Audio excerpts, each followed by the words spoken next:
Underdog. Unleash the power. True Underdog podcast here. Jayson Waller, Underdogs. We have got a show for you today. A dear friend of mine, a family doctor of mine. This guy is a badass. I can't wait to introduce him and let him tell you some of the things he does. But he is a board certified holistic medicine practitioner. He specializes in the use of vitamins, minerals, herbs, natural hormones, and also utilizes applied kinesiology, acupuncture, and nutritional therapies in his practice. Did I do okay with that, Doctor? You did great, Dr. David Brownstein. How are you doing? I'm doing great, Jayson. Thanks for having me on.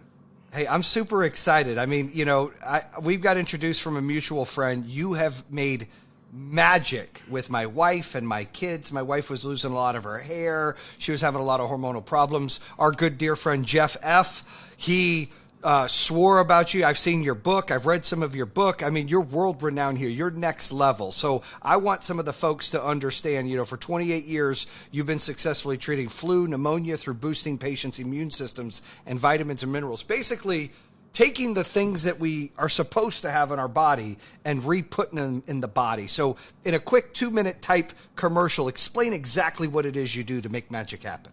Well, Jayson, I wouldn't call it magic. I would just say I'm working to support the human biochemistry and physiology to the best of its abilities. We're designed pretty well by our maker, that if the body has the right raw materials, it can function optimally. You can have enough energy. You can think clearly. You can go do what you need to do during the day. You're not tired. You're not achy. You're not brain fogged. And the way to do that is to give the body what it needs. And the body needs nutrition. It needs proper vitamins and minerals. It needs hormone balancing. It needs exercise. It needs water. It needs good food. So if you really give the body what it needs, it can do pretty wonderful things for us. Well, we just went through a pandemic, and you and I have talked a few times about how that went down. And I know during that time, my daughter Mackenzie, who's 17, that you've seen, she had a cough we couldn't get rid of, and it just wouldn't go away. And so we were using albuterol, and we were using our, the breathing machine, what it's called. Nebulizer. Yep, the nebulizer. And so my wife called you, and you called in some stuff, and literally it fixed it like that. I mean, we were going 3 or 4 days where she couldn't breathe. She was coughing. She couldn't stop coughing, and she couldn't breathe. You had some kind of vitamins or something in this bag that we took, and it was some kind of saline, and she literally was better in less than an hour. Explain that, because that's crazy. So when COVID started a year ago, I followed it from the beginning. The first reports in China in December of 2019 were 3 atypical pneumonia cases in China from a novel coronavirus. And from that moment on, I followed every report that came out with it. And then towards the end of February, there were a couple of cases in the U.S., and it was coming. I mean, it was coming from the West Coast to the East Coast. And I had a meeting with my staff, and the staff asked me, are we going to close the office? And I said, why would we close the office? This is the most important time we're going to have in medicine. I've been practicing medicine for 28 years, and I said, the first 27 years and a few months were practice for this thing to happen right now. Here, conventional medicine has nothing to offer people. They're going to tell people to hide in their basement. We have therapies to offer people with viral illnesses. We know how to do it. We've been treating flu and flu-like illnesses for over 25 years using a simple nutritional protocol therapy. And our patients don't die. They don't get hospitalized. They don't get pneumonia, like anywhere near the reported values. And so when Corona was coming, I told my staff, hey, I think we're going to be able to treat this. I think we're going to be fine. Our patients will be fine. We know what we're doing with this.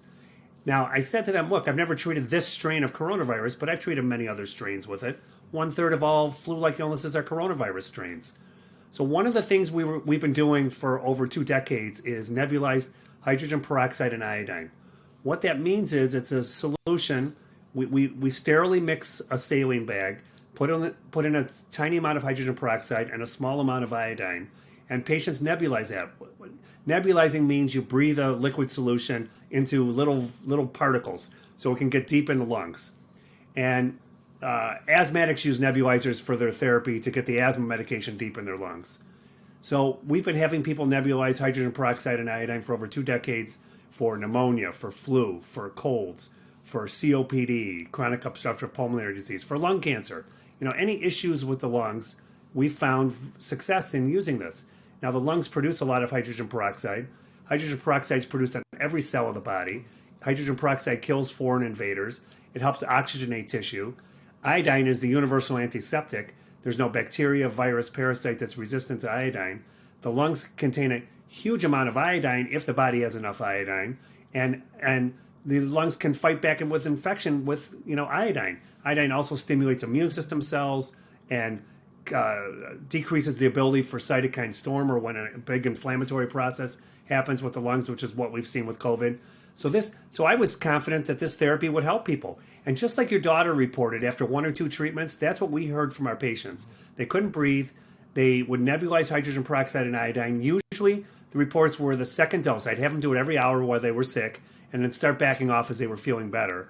And usually the second dose, about 2 hours into it, their lungs would start to open up, they could breathe, their cough was better, and they felt better. It was really a pretty remarkable treatment. And I was posting testimonials of this online, and I wrote a peer-reviewed paper about it. And it wasn't just hydrogen peroxide. We treated people with high doses of oral vitamins A, C, D, and iodine for 4 days. And then if they were worse, we had them come in our parking lot, and we give them IVs of vitamin C, hydrogen peroxide, and shots of ozone. And this therapy was remarkably successful with our sick COVID patients, and it's still successful today. It's not an anti-COVID therapy. It's not an anti-coronavirus therapy. It's an immune-stimulating therapy. It supports the body's immune system. It supports the biochemistry and physiology of the body and gives people a chance to recover from it. The biggest mistake we made in this whole crisis was tell people, just stay home. You're sick. Well, just stay home, isolate yourself, come to the hospital when you can't breathe. And by then the virus had set in. It was deeper in the body. It was harder to treat. And the consequences of this strategy have been a disaster. Before the vaccines came out, we had over 400,000 dead, and it's a mess. And when the obituary for COVID is finally written up, I want to have a part in writing it up, because it's going to be a very ugly read for conventional medicine. Yeah, I would agree. I think that people need to understand, when I sat down with you for the first time and you drew this thing and you said either you age, I love how you worded this, and I'm going to let you word it the correct way because I don't want to mess this up, but either you age because all of your hormones and your deficiencies have lowered, or because they've lowered, you age. Do you want to explain that theory on that? Because when you broke that down for me, it made me go, So it's a line I've been using because it epitomizes of what I do. So I draw a little graph, and I show new patients that aging could be a process of falling nutrient and hormone levels. On the other hand, falling nutrient and hormone levels could be causing aging and the diseases related to aging. It's kind of a chicken or egg question, which comes first. But I can tell you what's not a chicken or egg question. When I have somebody come in, I do laboratory analysis, a full panel workup, and you evaluate where they fall for their age, hormonally and nutritionally. You can see that the lower they fall in these categories, usually the sicker they are. And, it goes in a stepwise progression from, I just don't feel good, to maybe levels up here. They have a chronic illness maybe here, or an autoimmune disease. Then they have a disease that could kill them. Their levels are down here. And if they're sick with it or dying with it, they're lower yet. Now, the chicken or egg question comes into play here, which is causing which. But I can tell you without a doubt, when a patient moves from really low levels to higher levels, or even best to age-appropriate levels, their disease does better, they feel better, their aging process does better, and overall their physiology and biochemistry improves. It's played out over and over and over in my practice over 30 years. That's what I've written my 16 books on.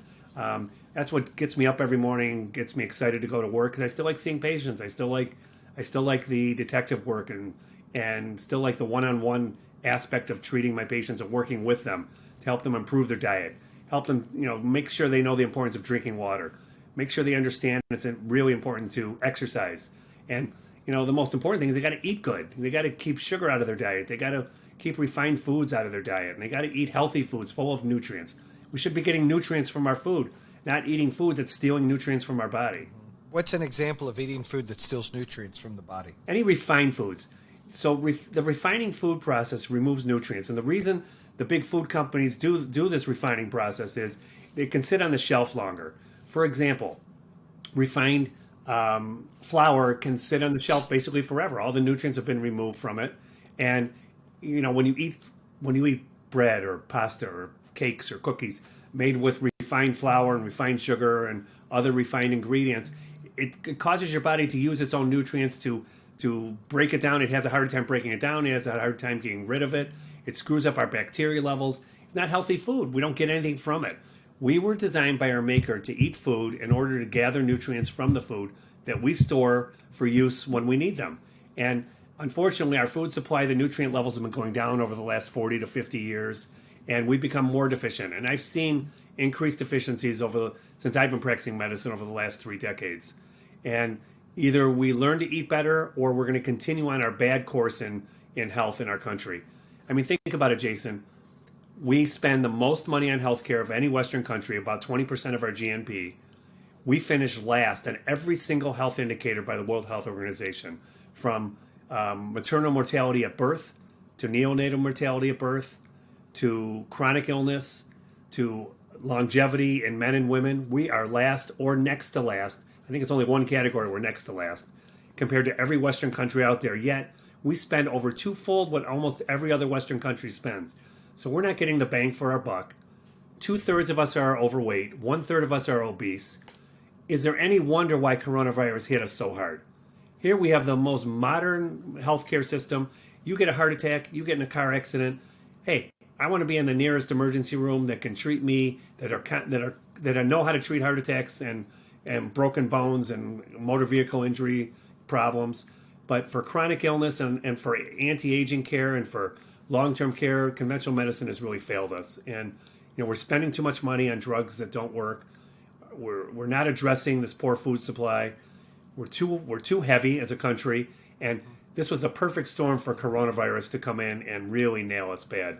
And it's a sad state. It's really should be a wake-up call for all of us to get our act in order, and particularly for conventional medicine to get its act in order.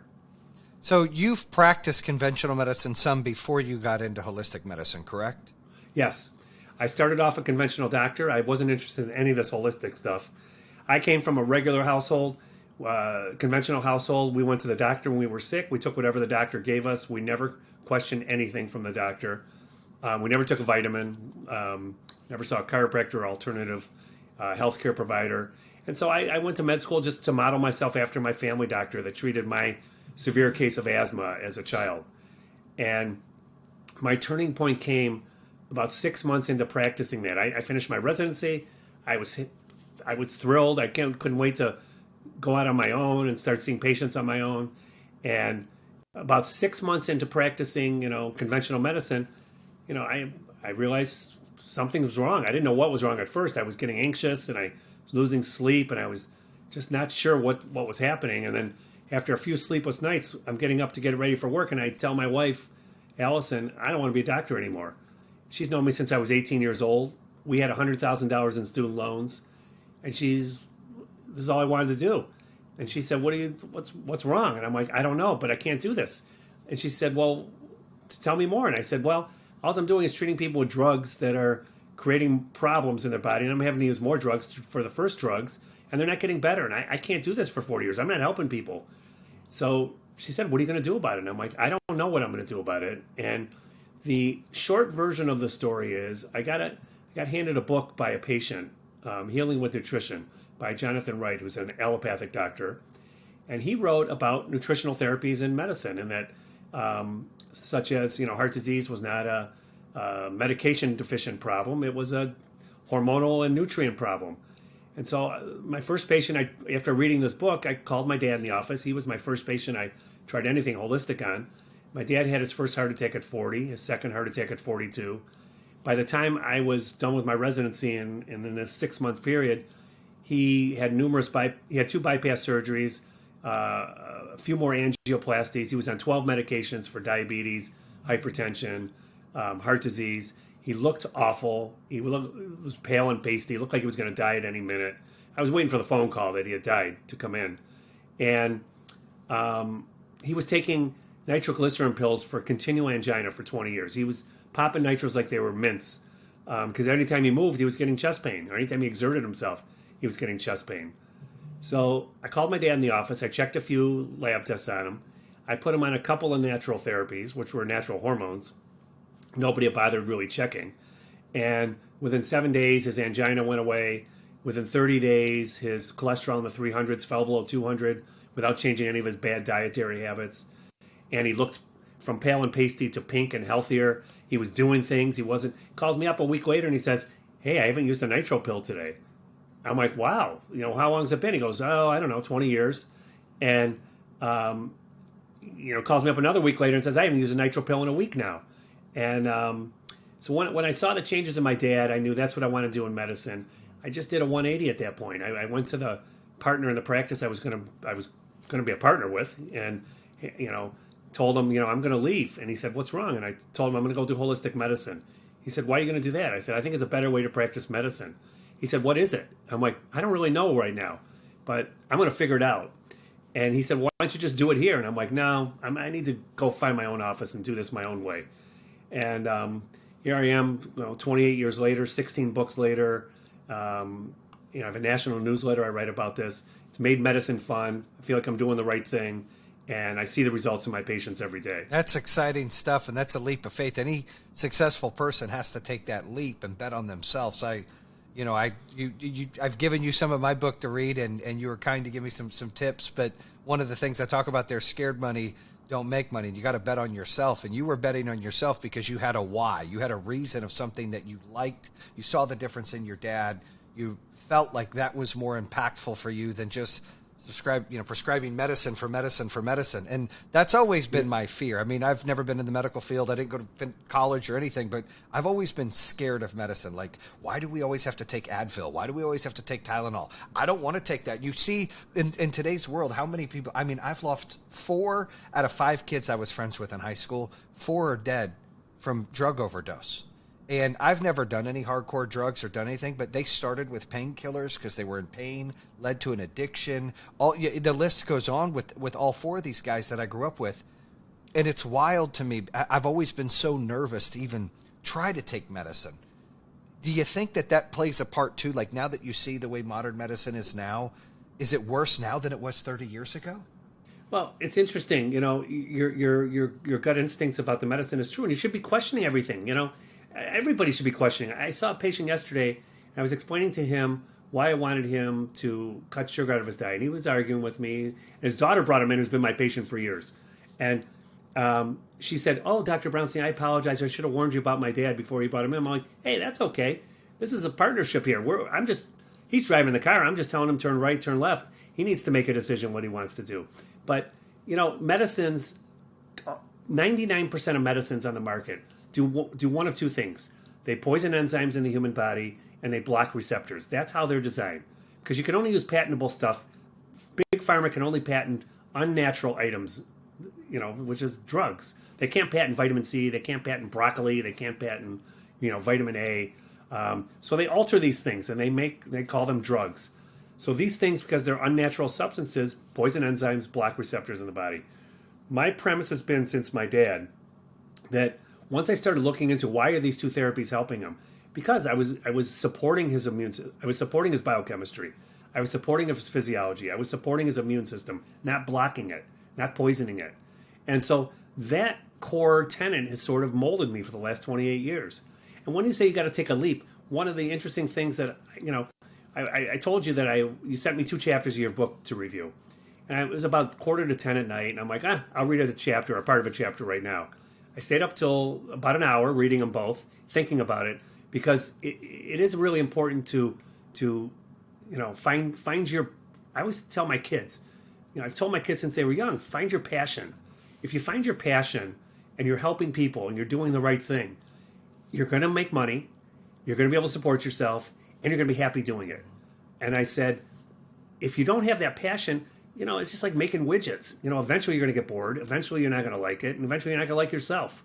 And that's when people start turning to drugs and alcohol and antidepressants and, other things to dull themselves from the pain that they're in.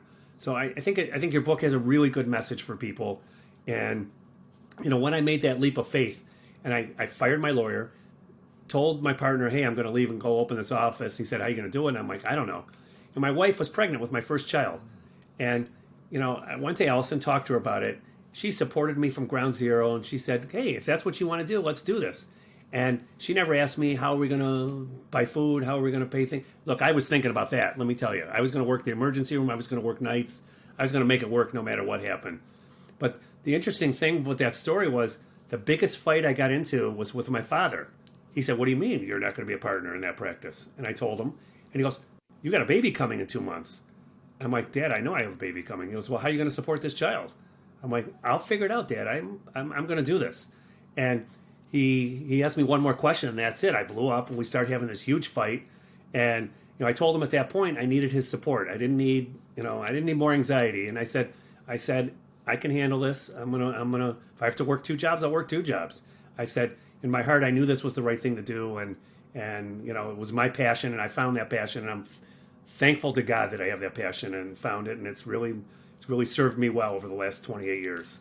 I wouldn't change a thing. Yeah, no regrets, obviously. I love that. So when do you think modern medicine is needed? Because obviously it is needed sometimes. And I think that I think the perception of some people out there, it was me before I met you, before I met Jeff, was holistic medicine. I mean, I don't want to have to take any kind of narcotics or pills to do anything, but I don't know if that stuff works. And really, people don't know the approach that you're using holistic medicine unless it's something you really need with modern medicine. Explain that. So, modern medicine is needed. Look, I was trained as a conventional doctor. I still use it. You have pneumonia.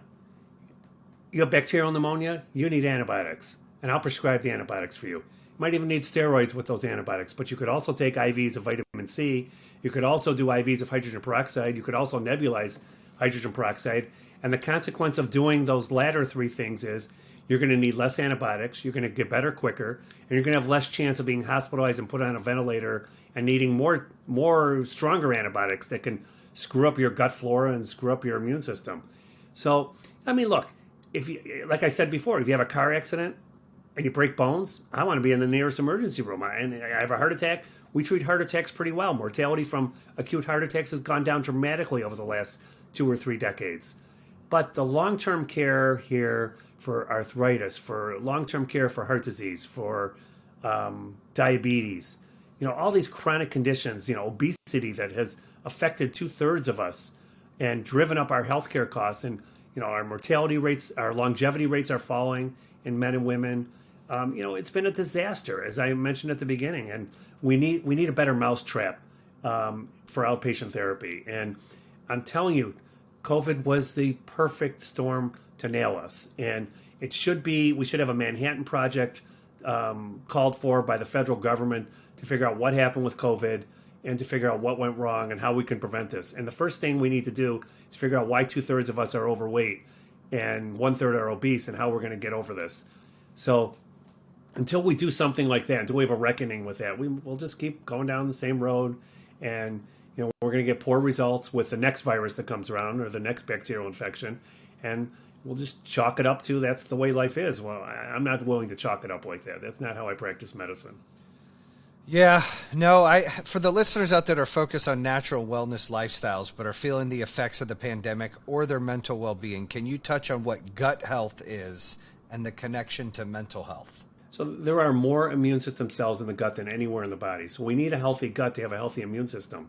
There's also a gut-brain connection that, it wasn't hard to, make that connection before. The studies recently revealed there is actually a gut-brain connection. So if the gut's unhappy, the brain's going to be unhappy. And, we've got so many, we take more antidepressants than any people on the face of the planet. We take more stimulant drugs than any people on the face of the planet. We take more mood-altering drugs than any people on the face of the planet. And I think we're doing this because we're just an unhealthy group. Now, that's not to say that antidepressants and mood stimulants and things like that don't have benefits. They do. And some people need them. And I'm not opposed to prescribing things when people need them. But I think too many people are using them with poor effects. And if we cleaned up our diet, if we did a little exercise, drank water and maintained hydration, and keep salt levels up in the body, make sure you have adequate iodine, and do a little bit of exercise. Those are the basic things you can do, and you're going to need less medication. You're going to feel better. Your energy will be better. Your brain will be better. You'll be able to work long hours without coming home and just collapsing. And look, I come home from work, I'm tired. I'm on the computer for 2 hours reading when I get home. It's not that I'm not tired, but I'm not exhausted where I can't do anything. And I have what I would consider pretty good energy level, and I ask every patient that comes in, 0 to 100%, where's your energy level at? And they should all be over 90%. They should all be feeling good all the time. And it includes into old age. Fatigue is not where we should be. The most common complaint I hear from my patients is they're fatigued, and they're tired of being fatigued. And it feels like the whole country's fatigued right now.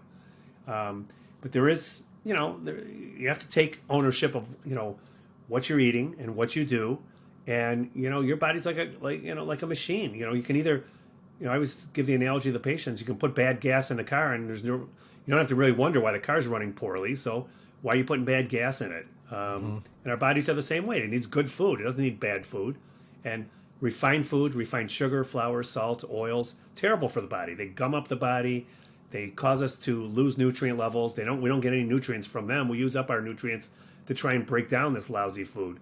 And then we become nutrient deficient. It's just a vicious circle that goes on. So I started writing books to help my patients, find their way and to hear what I'm thinking. And, we find really good results in our practice doing what we're doing. You've got 16 books, you said. I just wrote my first 16 books. So touch base on a couple of the books that you think really made an impact out there. Well, my latest book, A Holistic Approach to Viruses, which here it is. Yep. I wrote that in the middle of the coronavirus epidemic, after I got censored by the FTC. And that's crazy. You got censored by the FTC. I got censored because I was reporting on successes treating COVID patients. And in that success, I didn't say we were treating coronavirus. I never said I had a cure for coronavirus. My patients got sick like everybody else has got sick. I got sick with coronavirus like everybody else got sick. And what I was saying was I was supporting the immune system of my patients. Were not getting hospitalized, not developing pneumonia, and no one needed ventilation. Nobody died in our practice still to today. Yeah, you helped 85 patients, right? And you had 100% survival rate. Nobody went hospitalized or died, correct? I wrote a peer-reviewed paper of 107 patients, and the first 107 patients we treated, we should have had something like 8 deaths in there. We had 0 deaths, and I think we had 2 hospitalizations in there. We should have had 16 or 18, I think, from what the numbers were at that time. And, got a peer review, and then we get this FTC letter, stop posting, your success stories, basically. And because there's no research saying what you say is true. So when I published my peer-reviewed study, we contacted the FTC and said, hey, we want to publish this on our website without commentary. You said there's no studies. Here's a study in a journal. And the FTC said, no, it's not a randomized controlled trial. Can't put it up there. So there was no randomized controlled trials at that point. It was new into COVID. Nobody had any trials out there. We're all flying by the seat of our pants. And I was titling my blog post, There's Still Hope Out There, because at that point, a year ago, there was no hope, man. You got admitted to the hospital, you think you were going to die, and they were dying at large rates when they were ventilated. 88% of people, who got ventilated were dead, at the beginning of this crisis. And so I was posting on there. I was hearing from doctors all over the country on the front lines treating patients, asking me how do you mix up the peroxide? How do you, what vitamin regimen are you doing? What's the dosing and all that? Even though I was posting it all. And then, I got a letter from the FTC saying you have 48 hours to take it down or you're here from the U.S. Justice Department. So we complied. We took it down. We consulted a First Amendment attorney for a lot of money. And the attorney basically presented us at the end of his analysis. He said to me, I would imagine he's in his 70s. He's been doing First Amendment work for 40 plus years. And he said, you do not have First Amendment protection to talk about COVID. He goes, you should. And he said, if you want to fight this could go to the Supreme Court and we'll fight it, but you're going to need $20 million or so as a retainer. And if you have that, we'll do it. And he says, if you don't have it and you want to practice medicine, my advice to you is stop. Don't write about it. You can't do anything. You can't post anything on the internet about it. That's the way of the world we live in now. So I said to him, hey, I'm 3/4 of the way writing this book of my success in COVID. He goes, oh, you can write the book. The book has First Amendment protection.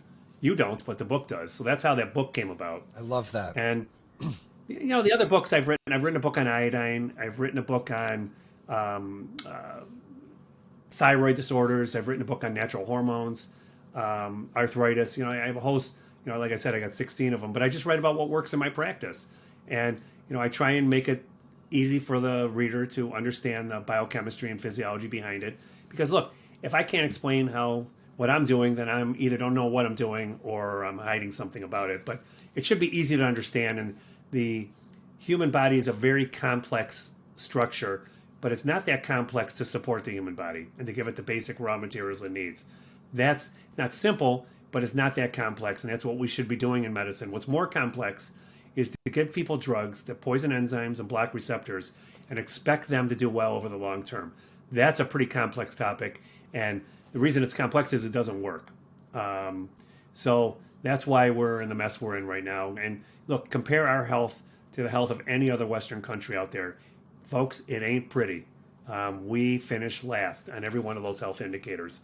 And it's a sad state of affairs that we're in right now. Do you think the youth, I mean, there's some issues with the youth and what they do, in my opinion, how they protest and they're finger pointing and lazy sometimes, not all, but a handful. But what they do see is there's a problem with our food. There's a problem that other countries have cleaner, healthier, more nutritional food than what we have. I hear that from my kids and young people that work for me all the time, like, our food here is horrible and everything's processed. And so do you think at least maybe the youth is starting to understand how important the food is? I think that the answer is yes, absolutely yes. And I see it with the young med students and the residents who come rotate with me. They're much more open-minded to this stuff. The doctors my age and older, oh my goodness, you would think I'm dropping, I don't know what, that I'm dropping acid on people or something. The comments that I hear and, the swear words directed at me are really something, when you try and lecture to a group of conventional doctors, about these things. I remember I lectured to a group of cardiologists years ago about why they should avoid using statin drugs. And I showed the pathway and I said, look, these drugs are poisoning this enzyme. This is leading to a downstream effect of this, this, and this. And they're not going to do well long term. They can't. If you just look at this, you can predict this is what's going to happen. And they were having none of it. They weren't listening. They not only did they not listen, they were lobbing swear words at me from the audience, which it didn't sit well with me. But so I do think we need the youth engaged. We need the youth to push forward a cleaner environment, to get the pesticides and synthetic hormones out of our food supply, to eat more healthy food, and to make a change. Because unfortunately, my generation, I told my kids a couple weeks ago when we were having dinner, I apologized to them. I said, my parents left a better world for me to start my young adulthood life and build a practice and build a life for myself. I'm not leaving that for you guys. Our world is going to be rougher for you guys. Everything's going to be rougher. Everything's going to be harder. And, you guys are going to have to work harder at this. And I apologized to them. I said, I'm sorry, we're leaving it to you this way, but this is what you've got. So you guys have to make the change because we weren't able to do it. No, it's so true.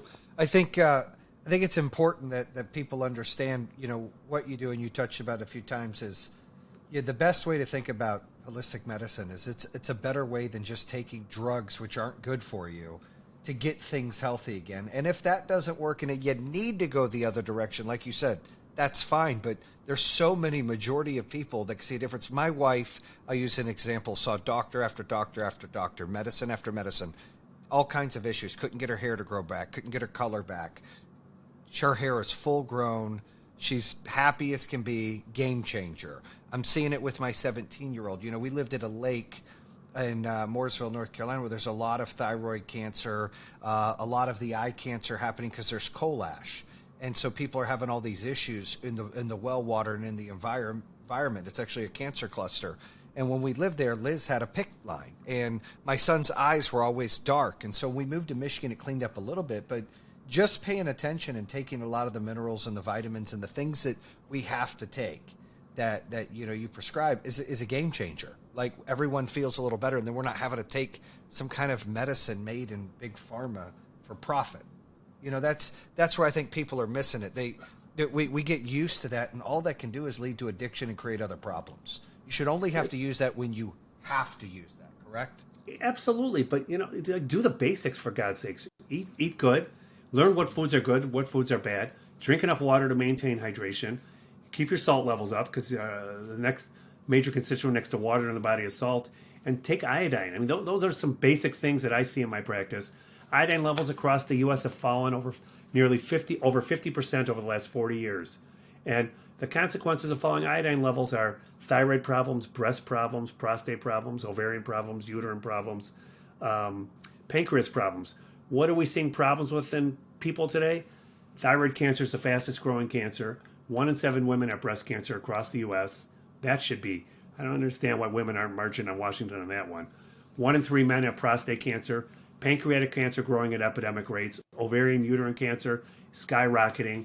And the underlying cause of that, in part, is iodine deficiency. And then throw in bad hormones that they're feeding the animals and we're exposed to, and pesticides and things. It's a disaster. It's a recipe for disaster. So things can change. It's not all doom and gloom, but people have to take the initiative. They have to take responsibility for what they're eating and whether they're exercising, whether they're drinking water, and whether they're not. And once you own up to your responsibility, once you start making the changes, you can see the results too. It can be a really positive thing. During your, going against the grain, I love that. Most doctors you said you're getting the F-bombs, people are cussing you out. They feel like, oh, how dare you? Like when someone says, I don't eat McDonald's, and all those people that eat McDonald's, what are you better than me? Like, that's, I think, the concept of some of these physicians, that they get that. It's because they don't know. Like, even your old partner, what do you mean by that? What they don't know scares them. And I believe there are people that are sheep and there are people that are lions. And sheep go where it's easier to just flow and not be as noticed. And that's what a lot of those physicians are. Not all, but a lot of them. It's like that in my business. It's like that from people who just work for companies and people who want to build companies. And there's nothing wrong with those that just want to work for companies. But every now and then there's a lion. There's someone who's going to lead the way and go against the grain and be different. And it intimidates people. And that's why they mock you. And that's why they say things, because they get intimidated. You know something they don't. You're doing something they're not. So they'd almost have to have a team of people to talk about it and feel about it because they're insecure about it. That's a fact. And that happens in business, and that happens in what you're doing in the healthcare industry. That happens all over the world. Anything you want to touch base on that? It's all true. And what's going to change things is when people, own up to what they're doing and what they're not doing and try and make their lives better. And in regards to health, you can make your lives better, your life better. You just need to take some ownership in it. And just look, I give the analogy, just like you go to the gas station to fill up your car, are you going to put in mud in that gas tank if it was 10 cents a gallon because it's so much cheaper? You're not going to do that. You're going to pay $3 a gallon and put in decent gas so the car doesn't fall apart. Well, our bodies are the same way. You put in mud in the body, and you put in junk, refined sugar, flour, salt, oil, your body is not going to do well. It's not designed for that. And just like your car is not designed to run on mud, our bodies aren't designed to run on mud either. So it's time for people to wake up. I agree with you. There's too much sheepleness out there right now. We've seen it with COVID. People are scared out of their minds. And look, it's scary. I can't deny it. Especially a year ago, 88% were dying. There were, the reports on the news media were terrible. However, my patients weren't dying. My patients weren't getting hospitalized. My patients weren't getting pneumonia. My patients were getting better. All I was doing was reporting on it. And I was told to cease and desist. So there are messages out there. You have to search for them a little bit. And, once you educate yourself on this stuff, you'll feel better. You won't be fearful. You'll be able to make an informed decision, and you'll be proud of that decision that you make. So just allowing yourself to be led around, whether it's in medicine or business or whatever, not the way I wanted to live my life. And, 30 years of doing this, it was the best thing I ever did. And it was interesting when I'm in front of those cardiologists, and I got this biochemical slide behind me, and I'm pointing to where this pathway is poison and why you shouldn't use this drug that everybody was using. I mean, it was one of the top drugs prescribed in cardiology. And I said it should be pulled from the market. Anyone using this drug might be subjected to malpractice. I mean, these studies show it fails. And, oh my God, the swear words start calling and this and that. And this doctor gets up and he says, "You're wrong." And he he's facing me from the first row, and he turns his back to me, and he says to the group, there's over 100 people there, all the people that taught me. And he said, I want a meeting with the medical students, residents, and fellows when we're done so I can show you where he's wrong. And he sits down. So I said to him, why don't you come out up here and show me where I'm wrong? We can talk about this. And he said, I'm not coming up there. And I said, well, how about I'll come to the meeting. I'll sit in the back of the room. I won't say a word, so at least I can hear where I'm wrong, since you won't come up here right now. And that was pretty much the end of my talk at that point. He didn't come up there. I don't know if he had the meeting or he didn't have the meeting, but at that point I knew I was on the right track, since basically he wasn't really telling me why I'm wrong. He's just saying you're wrong, Just Well, listen, I mean, I appreciate what you do. I mean, there you have it, folks. It's been an honor to have you on the show, Dr. David Brownstein. You've given us the holy grail to protecting ourselves and boosting our immune system. Bam. Underdogs, don't sleep on this one. Live by it. You heard it here first. How can my listeners and viewers stay in touch with you and continue to benefit from your resources? So all my stuff is on my website, drbrownstein.com, drbrownstein, BROWNSTEIN.com. And I have an office in West Bloomfield, Michigan. And, take a look at what I've written. And, hopefully when COVID settles down, I'll get my blog post back up there. But I'm not done talking about this. Might not be able to put it on my website yet, but, I can come on your show and do it. And, all the time. You know what? And as the truth comes out, which is starting to come out now with, what's happening with Dr. Fauci, we'll see what the end of the true story with COVID was, at the end. Well, I can go on record saying I think it's, look, and I apologize to those that have lost people from COVID. I believe it's real, but I also believe it's a huge hoax on the way the media has made it bigger than it is, scaring more people. And I believe that the recovery is going to be worse than what the disease was because of the way they did that. That I truly believe. And that's the part that's going to be like, that was wrong. And that's the part that's the hoax, not the disease itself, but the way that they've put it on air and scared everybody, these fear tactics. It's just, I think it's the wrong thing to do. Totally wrong thing to do. We didn't educate people. We just scared them. And we told people for, March to December, January. So 9 months, we told people just stay at home. Stay in your house. Hide at Wear a home. mask. Hide in your basement at home. And you get sick, stay at home so you can't breathe, then go to the emergency room. What do we got for that? We got hundreds of thousands of people dead. If we had treated people early like I was doing, I agree with Dr. Peter McCullough, a cardiologist from Texas. You'd have 75, 80% less deaths. You'd probably have 100,000 people dead. It would have been a regular flu season, a severe flu season. We wouldn't be having this nonsense talk that we're having right now. But, that's what we did. Now we're going to have to live with it. Now we're going to have to go study what we did wrong, what we did right, and how to make this better for the next one that comes. Do you remember when, and we're wrapping it up right now, but do you remember when AIDS was a big deal and they'd have the billboards of people with oxygen masks on and everybody was going to die of that, remember? They also were scaring people with that. And it was a bad disease still, but they were making the whole world want to crumble from it. I was a medical student and resident when AIDS started and continued, and I vividly remember them saying that we're going to lose a quarter of our population or something like that. Millions will be dead with AIDS. And look, same thing happened with SARS-1, the swine flu, Zika. We've been through a bunch of these, and this one was the perfect storm. This was more contagious than a lot of things, and airborne contagious, and we have 2/3 of our country, comorbidly obese, and we got too many drugs people are taking, and it was just the perfect storm to really nail us. So let's learn from it. Let's move on, and let's not let it happen again. Bam. I love that. Thank you, Dr. Brownstein. That is an episode here on True Underdog. Bam. And that concludes another episode here on True Underdog. If you're interested in hearing more, make sure you subscribe at iHeartRadio, Spotify, Apple Podcasts, or the YouTube channel. You can always visit TrueUnderdog.com, subscribe to all of them. Make sure you check out our newest episodes coming out on Mondays and Thursdays. True Underdog, baby. Bam.